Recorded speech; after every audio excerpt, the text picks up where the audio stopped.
I'm Dave. Oh wait, we're doing this one in English? Oh, I forgot. I'm Steven. Hey, welcome to Rhythm Section's Guide to Mixology.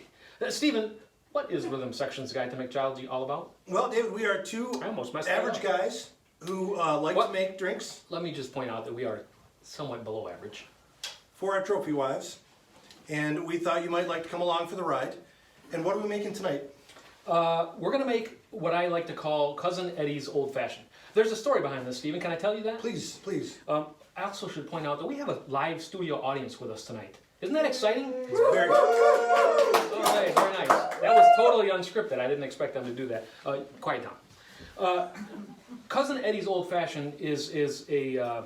I had to come up with a different Old Fashioned because the instructions for the live studio audience tonight, Steven, if you recall, were to submit a drink recipe that of their choice that we had not done before. Well, unfortunately, the person that submitted the drink recipe for Old Fashioned missed that we had done this before. Are we naming names? No, we're not naming Okay. names because that would be a bad idea, and I'm pretty sure my brake lines would be cut if I did. So what I did was I did a little research on Old Fashions, and I tried a few different recipes, none of which I really cared for too much. But then I finally came up with something I think is going to be a winner. Okay. Are you agreeable to proceed? I'm ready. Let's All try right. it. So what we're going to do, we're going to start with white rum, Steven. So in this Old Fashioned that I've concocted, it's 1 part white rum. In this case, we're going to put in 2 parts because we're making 2.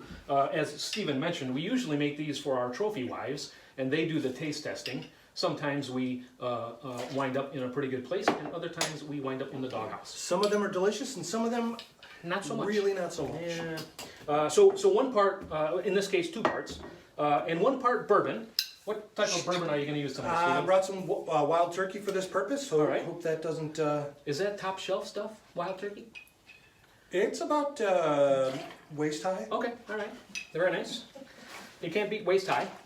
And here's the kicker, and this will turn off some truly hardcore old-fashioned lovers. This may turn off a little bit. But we're going to put in a 1/2 part of blackberry brandy. You've got to be kidding. I can't believe it. I have heard from a reliable source that blackberry brandy is effective in controlling coughs. Well, I've heard that someone when they were 6 years old used to drink blackberry brandy at the age of 6. Ladies and gentlemen, I don't recommend that. Please don't drink underage. Unless, you have a cough. And you never drink underage, did you? Which time? So a 1/2 part, in this case it would be 1 part because we're making 2. Yes. Right? I'm no mathematician, but you are. So 1 part simple syrup, Simple syrup? if you wouldn't mind. You made this homemade simple syrup? Stephen, would you tell the audience how we make simple syrup in How case much am I they putting haven't in been here? following along? How much am I putting in? One part. Double that? Well, if we're making 2, you would double that, yes. All right, so simple syrup is, it's simple as the name says. It's 50% granulated sugar, 50% water, boil it, cool it down, and put it in a bottle. It's a lot cheaper than buying at the store, that's It for is, sure. and we are cheap, ladies and gentlemen. And then we're gonna combine the. Well, you already did this. Yes. You're way ahead of me, Stephen. I'm trying. We're gonna combine the rum, bourbon, brandy, and simple syrup in a shaker with ice. Did you pre-stage some ice in I there? did put some ice in here. All right. And you're gonna shake it then now? Yes, I am. Okay. All right. How long should I shake it? Well, you should shake it until it's thoroughly mixed and stirred and chilled. And you know how we know when it's chilled? My fingers hurt. Your tender little mitts start to hurt. That's true. Yeah, and you might see some condensation on the outside as well, but that's just for effect. Really, the key is that your tiny little fingers start to... What do you got going over there, Stephen? You did wash your hands, didn't you, Stephen? I did. All right. Everybody here saw me do Well, the it. good news is that the alcohol, there's three different kinds of alcohol. I'm pretty sure it'll kill what's ever in there anyhow.